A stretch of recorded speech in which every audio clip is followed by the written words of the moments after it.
What is going on, people? Welcome to your, 51st Java tutorial, I believe. And in this tutorial we're going to be talking about GUI some more. And unlike last time where we built a GUI that looks the same on every single operating system, like if you ran it on a Windows operating system and a Mac, it will look the exact same. What we want to do is we want to build an interface that when you run it on a Windows machine, that it inherits all the look and the feel of a Windows program, and when you run it on a Mac machine, it uses all the buttons and toolbars and title bars and windows as a Mac. So the last one we built in the last tutorial was simple for a really easy one, but we're going to be going in some complex, and it's just a better GUI system of building interfaces. So that's what I'm going to be teaching you today. So the first thing that we're going to want to do, again, we're going to be working with two classes, the Apple's main class with our main method in it, and a subclass or another class called Tuna right here. So in your Tuna class, or not the one without your main argument, the first thing we're going to need to do is import a bunch of stuff to use. So the first thing we're going to import is, go ahead and type import java.awt.flow layout, and make sure you're capitalized like I am. And what this is going to do is it's going to import pretty much how things are placed here. That's how I can say it. What this is going to do is pretty much give you the default layout managing. It's going to say, alright, I'm going to put this here. When I build my next item, put it to the right of it. When I build my next item, put it to the right of it. And once you run out of space, just move to the next line. So this is pretty much the layout of our thing. And we don't want to have to program an entire layout, so that's why we're importing that. The next thing we're going to want to import is, go ahead and type import javax, don't forget that X, and we're going to import JFrame.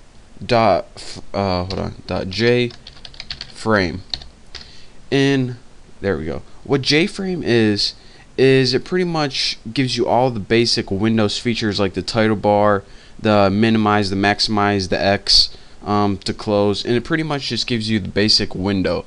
So we want to use what we have already, so that's why we're importing that. And the last thing we're going to import in this tutorial is the J label, and this is what we're going to be building. And this pretty much, a label is pretty much just a line of text, and it also lets you do simple images. But let's go ahead and import javax again, swing.j label, and make sure it's capitalized just like that. So again, this is gonna,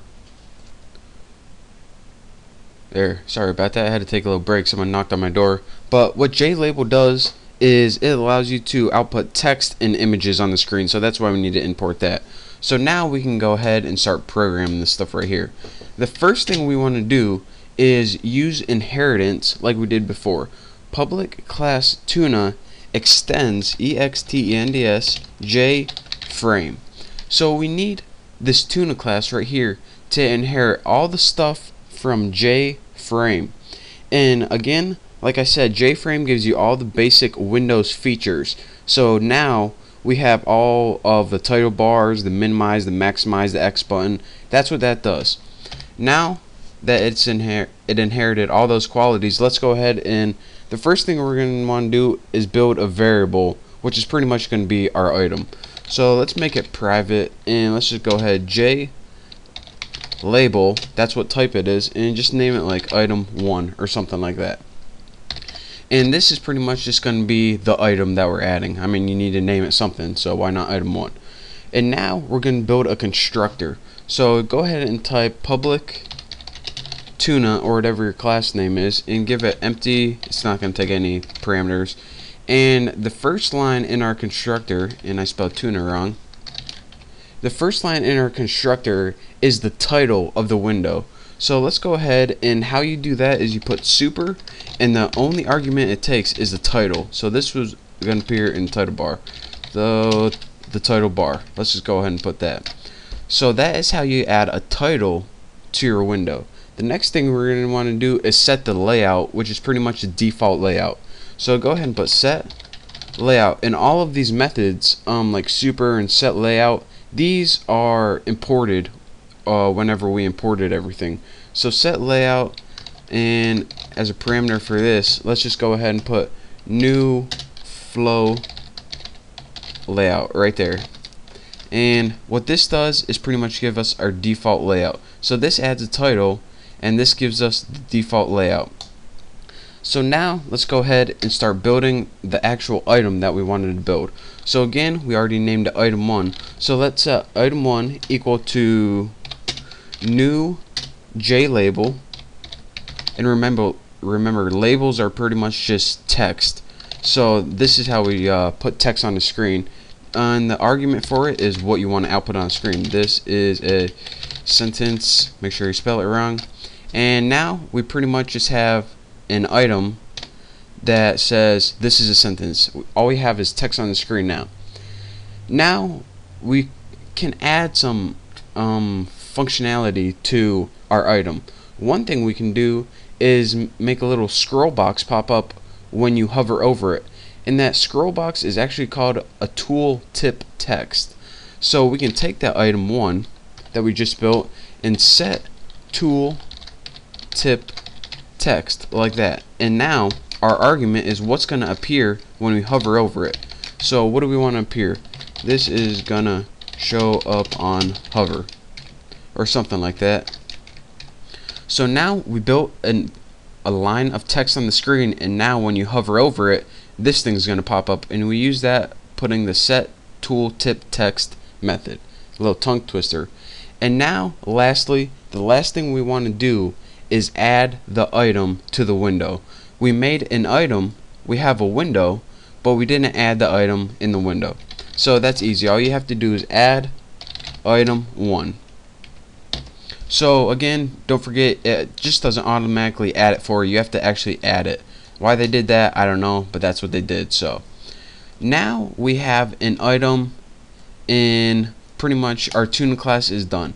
Now go over to your main apples class right here, and we can go ahead and start building the object for that, or calling our Tuna class.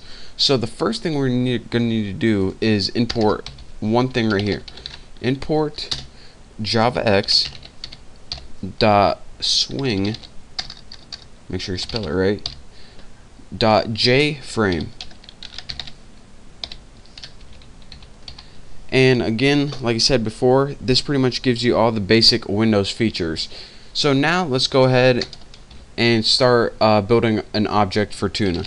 Tuna, I'm just going to name my object Bucky equals new Tuna, or whatever your class is. Not going to take any arguments. And now you need to do a couple things to this object, which is pretty much the window with a line of text in it.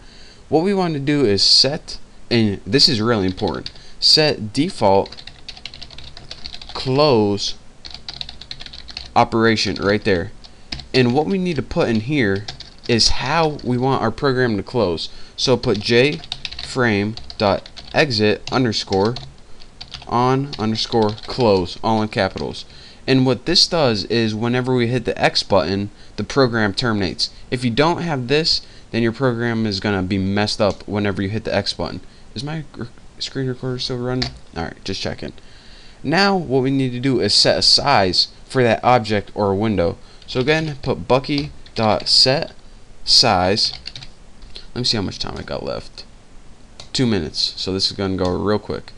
Bucky set size, and let's just put it like 275 by 180 or something like that. And now the last thing we need to do is Bucky set visible, and I'm gonna do this real fast. Set true, and this pretty much means so you can see it. Now let's go ahead and run this, and what we got right here is this is a sentence, and when you hover over it, it says this is going to show up on hover. So again, that's what we built right here. This is a sentence, put the title bar at the top, and when you hover over it, this is going to show up on hover. Now I only have 30 seconds left, so I can't talk you through how we did this all again, but make sure you watch the next tutorial. We're going to be putting more stuff in here, and I'm going to be explaining how we did everything. But again, like I said, I don't have time to do this tutorial because YouTube only lets you upload 10-minute videos. So thank you guys for watching, and I will see you next tutorial.